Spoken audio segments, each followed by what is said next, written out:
the harder you work, the happier you'll be. Well, isn't that a fun little lie we were sold? Just keep going, keep pushing, don't slow down, because if you stop, poof, your value disappears. At least that's what they tell us. But let's get real. Have you ever met someone who worked themselves into the ground and thought, wow, they look so peaceful and fulfilled? No, because it doesn't work that way. Welcome to Buddhist Wisdom for the Elderly, where we share timeless teachings, real-life stories, and a few laughs along the way. Because if we can't laugh at ourselves, what's the point? In today's video, we're going to have a real conversation about happiness in old age and how most of us have been looking for it in all the wrong places. Because here's the truth. Happiness doesn't come from doing more. It comes from doing less. Less worrying, less chasing, less trying to control everything and everyone. It comes from sitting back, exhaling for the first time in decades, and realizing, oh, I don't have to keep carrying all this. But here's the kicker. Most of us don't even notice the habits that are keeping us exhausted. So today we're diving into 8 sneaky mistakes that might be weighing you down. Mistakes you've been making for years without even realizing it. And trust me, you'll want to stick around for number 6, because this one is a game changer. Most people don't realize how much their stuff, all the things they've collected, stored, and clung to, has been silently draining them. And I'm not just talking about a cluttered garage. I'm talking about the mental weight of holding on to things you no longer need. Letting go isn't just about tidying up. It's about finally giving yourself permission to breathe. So if you're ready to stop running a race that doesn't even have a finish line, sit back, grab a cup of tea, and stay with us. And before we jump in, go ahead and like and subscribe. Not just because it helps us reach 1,000 subscribers, but because it reminds you to keep showing up for yourself, to embrace this new chapter of life with a little more ease, and maybe, just maybe, to finally find the peace you've been looking for. All right, let's get started. 1. Slow down before it's too late. There was a time when life moved at a relentless pace. Work, deadlines, responsibilities, always something next on the list. For years, maybe even decades, it felt like everything depended on moving fast, staying busy, keeping up. And yet, no matter how much we got done, it never really felt like enough. Then one day, life slows down. Not because we finally figured out how to balance it all, but because time itself has shifted. Retirement comes, the calendar opens up, the urgency fades. But instead of feeling free, there's something unsettling about all that space. What do we do when the rushing stops? Do we know how to just be? Or have we become so used to movement that stillness feels unnatural? Evelyn had spent her whole life in motion. As a corporate executive, her days were a blur of meetings, emails, and endless to-do lists. Even in her personal life, she kept busy, organizing, planning, making sure everything was running smoothly. She thought she liked it that way. Then retirement came. The first few weeks felt like a vacation, but soon the stillness felt too big, too empty. She found herself pacing the house, making schedules for no reason, filling her days with small tasks just to feel useful.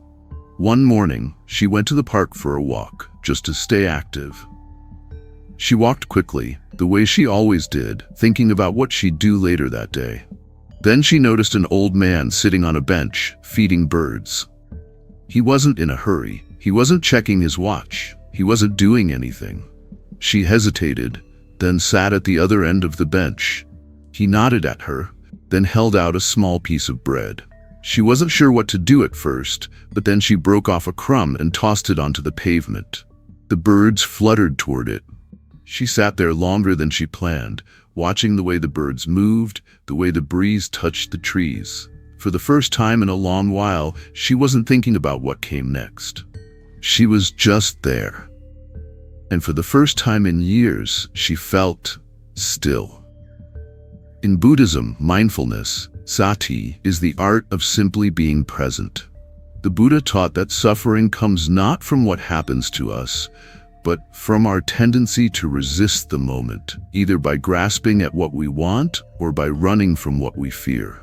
There's a Zen teaching that says, when walking, walk. When eating, eat. When sitting, sit. That's it. No need to rush, no need to be somewhere else. Just be where you are.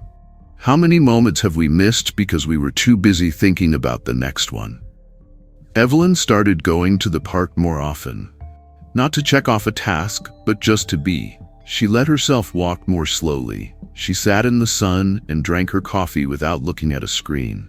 She let silence become something she welcomed, instead of something she filled. If you find yourself feeling restless, ask yourself, are you rushing because you have to, or because you don't know how to stop? Let yourself slow down. Feel the warmth of your tea. Listen to the birds outside your window. Take the long way home. There is nowhere else you need to be. This moment, just as it is enough. 2. Stop trying to please everyone. You know, for a good chunk of life, we all get caught in the great cosmic performance of pleasing everyone. We play the roles we think we're supposed to play. The good daughter, the dependable friend, the always there when you need me person. We nod when we want to shake our heads. We say yes when every bone in our body is screaming, no. And why do we do it?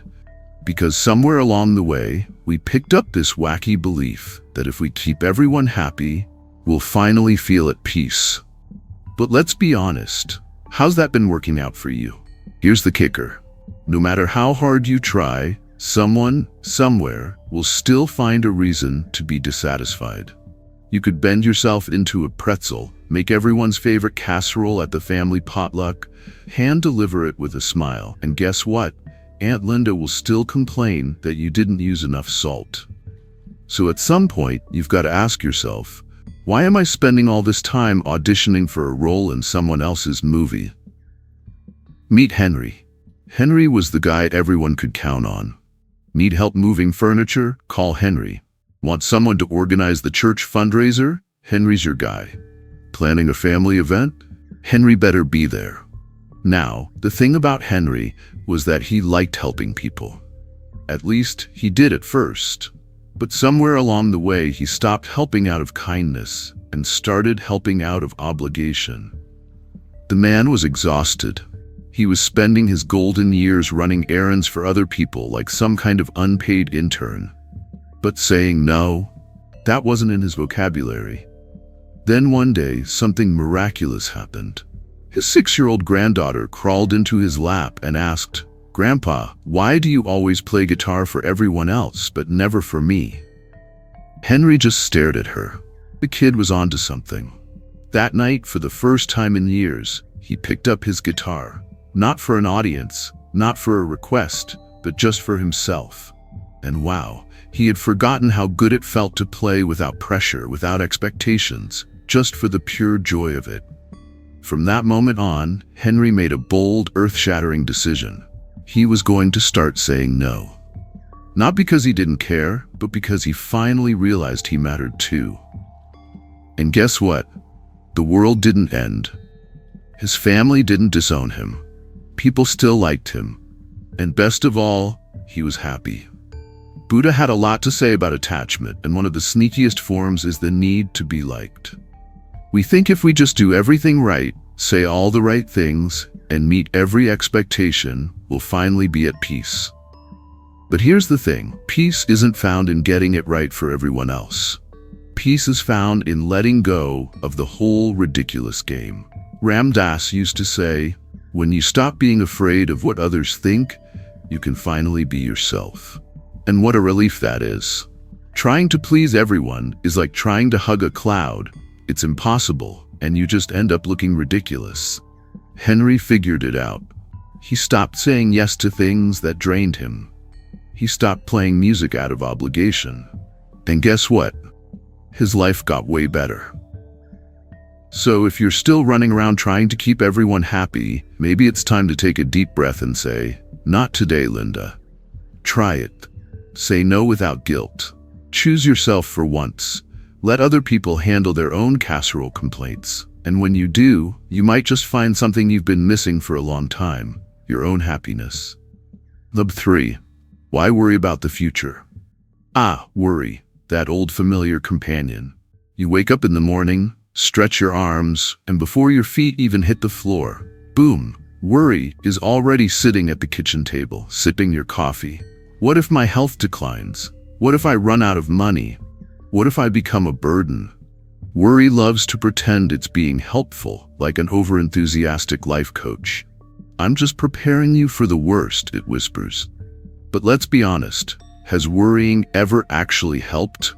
Has it ever made you healthier, wealthier, less of a burden? Nope. It just sits there, eating up your time, making you feel tense, stealing all the joy from the present moment. The Buddha had a great way of putting it. Worrying about the future is like carrying an extra burden. Life already gives you enough to carry. Why are you packing extra baggage? Henry had always been a worrier. Even as a kid, he worried. Other kids were playing in the dirt. Henry was thinking about quicksand. As he got older, his worries became more sophisticated. He worried about work, about money, about his kids. And then, after retirement, he had even more time to worry. He worried about his cholesterol, his knees, the economy, global warming. He even worried about not having enough to worry about. One afternoon, he went to the park, plopped himself down on a bench, and let out a deep sigh. The kind of sigh that says, I've just spent 3 hours overthinking my own existence. An old man sat down next to him, tossing breadcrumbs to pigeons. Henry shook his head. I just can't stop worrying, he admitted. The old man chuckled. See these pigeons, he said. They don't know where their next meal is coming from, and yet, look at them, just eating, flying, being pigeons. No existential crises, no stock market anxiety. Henry frowned. But I can't just stop worrying. Why not? The man asked, tossing another crumb. Does worrying do anything? Does it make you younger, richer, taller? Henry sat there, watching the pigeons, watching the old man, and for the first time in his life he started to wonder, what if I just let go? That night, instead of sitting alone in his armchair worrying himself into oblivion, he called his granddaughter. They talked about silly things, nothing important, nothing urgent, just laughter, just connection. And wouldn't you know it, he actually felt good. The Buddha, being the wise guy that he was, pointed out that attachment, especially to fear, is one of the main sources of suffering. We cling to the future like a dog clings to a bone, gnawing at it, even though there's no meat left. Ram Dass put it this way. We're all just sitting in our own little movie theaters, watching the What If show on repeat. But at any moment, we can get up, walk out, and go outside into the fresh air. So, the real question is, why are we still sitting here watching reruns? Henry figured it out. He still paid his bills, still took his vitamins, still made responsible choices. But he stopped letting worry run the show. If you find yourself getting caught up in the great worry spiral, take a deep breath. Look at the sky. Pet a dog. Have a snack. Call someone just to say hi. Because life is not happening in the future. It's happening right now. And wouldn't it be a shame to miss it because you were too busy worrying? 4. You can't fix everyone. At some point in life, we learn that love does not mean carrying the weight of everyone else's struggles. We try so hard to fix, to help, to make things right. We give advice, we sacrifice our own peace, we exhaust ourselves trying to shield the people we love from pain. And yet, despite all our efforts, life unfolds as it will. People make their own choices, face their own consequences, walk their own paths, and that is how it is meant to be. Janet had spent her whole life taking care of others. As a mother, she was the one who always had the right words, the solutions, the steady hand in times of crisis. When her daughter's marriage was falling apart, Janet spent hours on the phone, offering advice, trying to hold everything together. When her son struggled with money, she dipped into her own savings, just to give him a little more time to figure things out. She carried their problems like stones in her pockets, adding more and more until one day she could barely move under the weight of it all. But she never complained. She told herself it was what mothers do. Then one day, life forced her to stop. A mild stroke left her weak, unable to do all the things she once did so easily. Suddenly, she wasn't the one solving everyone's problems anymore. She wasn't the one keeping everything together. And something remarkable happened. Her children figured things out without her. Her daughter navigated her divorce on her own terms. Her son found another way to pay his bills. They had relied on her for so long, but when she stepped back, they stood up. One evening, she watched her grandson struggling with his schoolwork. She felt the old urge to step in, to fix it for him, to make it easier. But instead, she stayed quiet. She watched as he wrestled with the problem, then slowly found the answer on his own. And in that moment, she realized that stepping back wasn't neglect. It was trust. The Buddha taught that true compassion is not about controlling or fixing. It is about being present without attachment. There's a story in Buddhism about a monkey who sees a fish struggling in the water during a storm. Out of love, the monkey pulls the fish out and places it gently on a tree branch, thinking he has saved it. But the fish needed the water, not the tree. The monkey had meant well, but he had helped in the wrong way. How often do we do this? How often do we think we are saving someone when we are simply interfering? True love is not about rescuing. It is about standing beside someone, offering support, but allowing them to find their own way. If you have spent years trying to hold everything together, trying to solve every crisis, it is okay to stop now. It is okay to trust that the people you love are capable. It is okay to let go, not with resentment, but with faith. You have done enough. You have loved enough. Now it is time to put down the weight you have carried for so long. Because love is not about holding on tightly. It is about knowing when to let go. 5. People think about you less than you think. For most of our lives, we twist ourselves into knots, trying to be what we think others want us to be.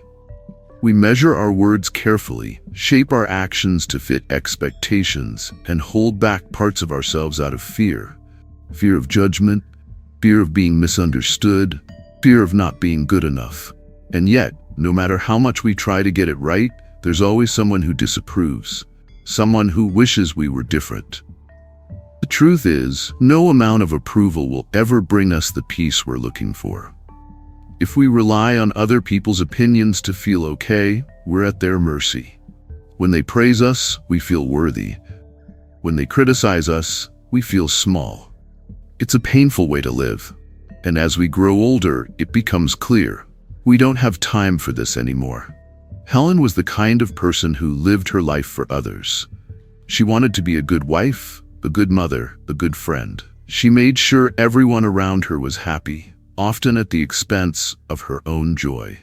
She kept her house spotless, never raised her voice, always said yes when people needed something. But beneath the surface, there was another part of her. A part that longed for something else. When she was young, she wanted to dance. Not in a big, flashy way, but in a way that felt free, like she was moving with the wind. But life got in the way. People told her it was impractical, silly. So she let it go. Years passed. Her children grew up, her husband passed away, and the house that was once so full of life became quiet. One day, as she was cleaning out a closet, she found an old pair of ballet slippers she had bought in secret decades ago. She held them in her hands, feeling the weight of all the years she had spent trying to be someone she wasn't. And then something inside her shifted. Right there in her living room, she slipped them on and started to move. Slowly at first, then with more ease. She danced, not for anyone else, not to be good at it, but simply because it felt right. She joined a small dance class, full of other women who had spent their lives hiding their passions. Some had always wanted to paint, others had longed to sing. Together, they laughed at their missteps, encouraged one another, and let go of the old belief that they had to be perfect to be worthy. Buddhism teaches us that the need for external validation is one of the roots of suffering. We chase approval because we believe it will bring us happiness, but it never does, not for long. The moment we stop clinging to what others think, we become free. Pema Chodron speaks about this in her teachings on groundlessness, the idea that life is uncertain and there's no solid ground to hold on to. Seeking approval is like trying to stand on shifting sand. The more we try to secure it, the more unstable we feel. But there's another way. Instead of looking outward for validation, we can learn to be at peace with who we are. We can loosen our grip, stop performing, and let ourselves be fully present in our own lives. If you've spent years worrying about what others think, you're not alone. But ask yourself, has it ever truly brought you peace? Let yourself be a little freer. Try something new, even if you're not good at it. Say what you really feel. Take up space. Dance in your living room. Wear the bright colors. Be yourself, unapologetically. Because in the end, the greatest relief comes when we realize that we were never meant to be anyone but ourselves. 6. Let go of the clutter. At some point, we all come to realize that the things we spent years collecting don't bring us the comfort we thought they would. The house filled with furniture, the closet stuffed with clothes, the shelves lined with books we meant to read one day. It all seemed important at the time. But now, these things sit quietly, untouched, as if waiting for a purpose that has long passed. We don't notice the weight of it all until one day, we feel an ache in our chest, a restlessness we can't quite name. It's not just the physical clutter, it's the attachment to who we used to be, the life we thought we'd always have, the memories we're afraid of losing. But what if letting go didn't mean losing anything at all? Robin had lived in the same house for 40 years. She had raised her children there, hosted family holidays, celebrated birthdays and anniversaries. Every corner of the house held a memory, every item a story. She told herself she was keeping it all for a reason. The boxes of baby clothes in the attic, the wedding china that had only been used twice, the stacks of old greeting cards and letters, these things made up a life. They meant something. And yet, in the quiet hours of the evening, she felt a heaviness she couldn't explain. The house, once warm and full, felt too big now. The closets, once bursting with life, felt like ghosts of a past she was holding on to out of fear. One day, while dusting a bookshelf, she picked up an old photo frame and just stood there, staring at it. It was a picture of her and her late husband, young and full of dreams. She hadn't really looked at it in years. Tears welled in her eyes, not from sadness, but from recognition. She had been keeping all these things because she thought they kept him close. But holding on to things was not the same as holding on to love. That night she made a decision. She would start letting go, not of the love, not of the memories, but of the weight. She packed up the baby clothes and gave them to a young mother down the street.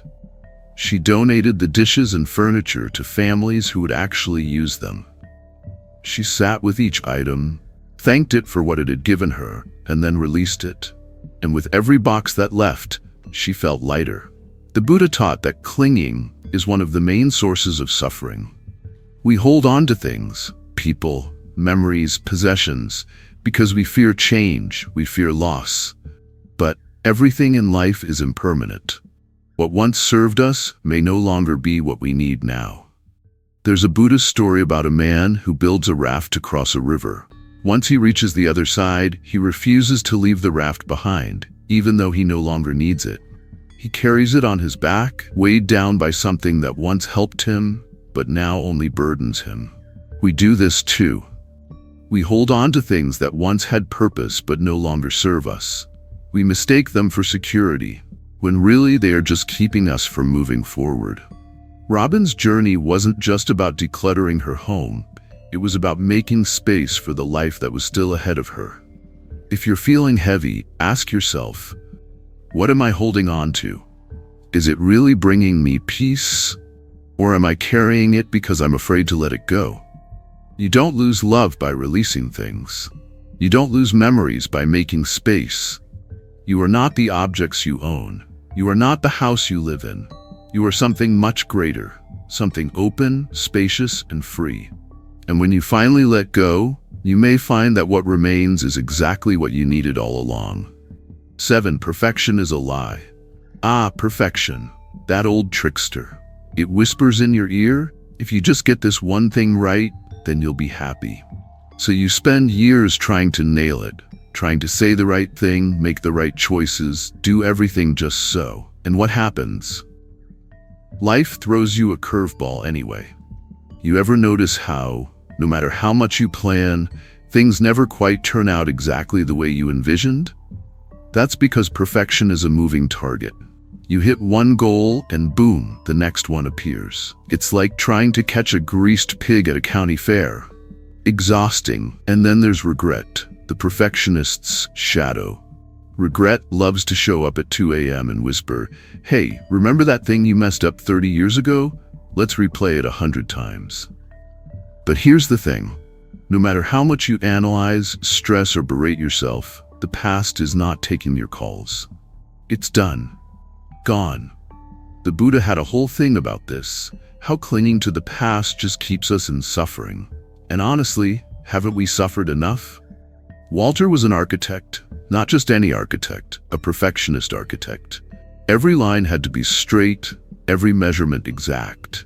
He once retiled his own kitchen floor because one tile was half a centimeter off. His wife thought he was nuts. He thought she just didn't appreciate the details. Then came his big project, the one that was supposed to define his career. He had it all mapped out perfectly. And then, the usual nonsense. Budget cuts, last-minute changes, a client who decided after construction that they wanted bigger windows. It got built. People loved it. But Walter? Walter saw only the mistakes.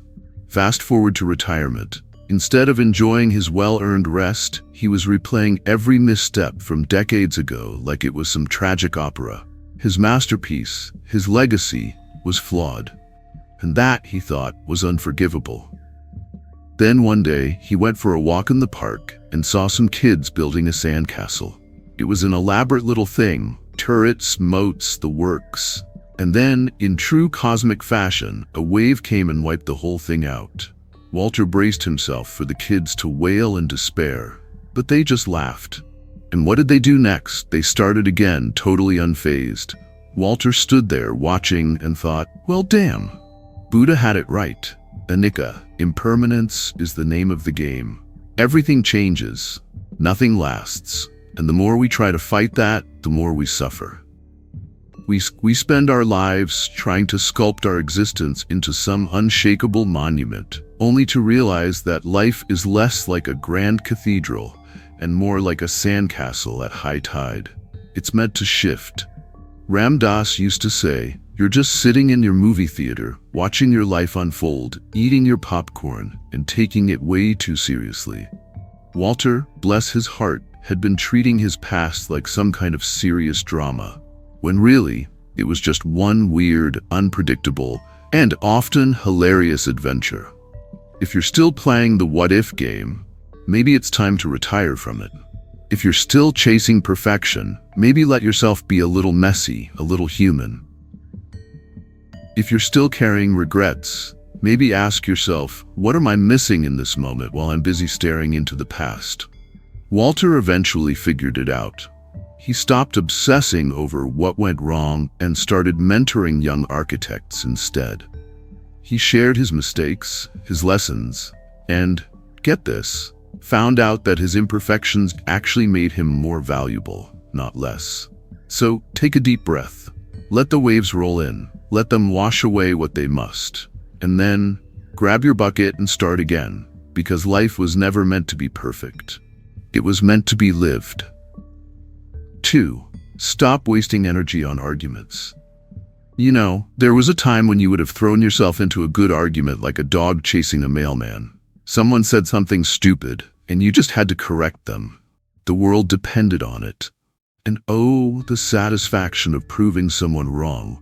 The sweet, sweet victory of watching their face scrunch up when they realized you knew more than they did. But then, somewhere along the way, you got tired. Not just need a nap, tired, but soul tired.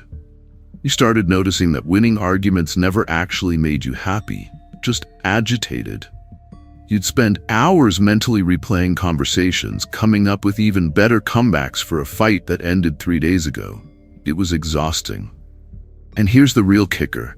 Most of the time, the other person wasn't even listening. They were just waiting for their turn to talk. George was the king of debates.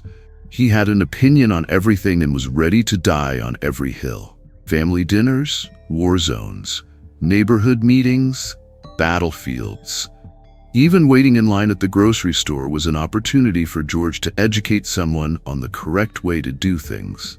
His wife, Margaret, had a favorite saying, "George, you don't have to set yourself on fire just to prove the stove works." But George ignored her. Then one day his grandson, Michael, told his mother, "I love Grandpa, but honestly, spending time with him is like sitting through a 3-hour debate with no commercial breaks. It's exhausting." When George heard that, something in him cracked. Not in the dramatic, soul-searching way, more like a tired balloon finally giving up and deflating with a quiet "pfft." That evening, as he sat on the porch with Margaret, she looked over and said, "So are you done fighting the world yet?" And for the first time, George sighed and said, "Yeah, I think I am." The next time a conversation turned into a potential argument, George did something radical. He didn't engage. He just sat there, listened, smiled. And the strangest thing happened. Life got so much easier.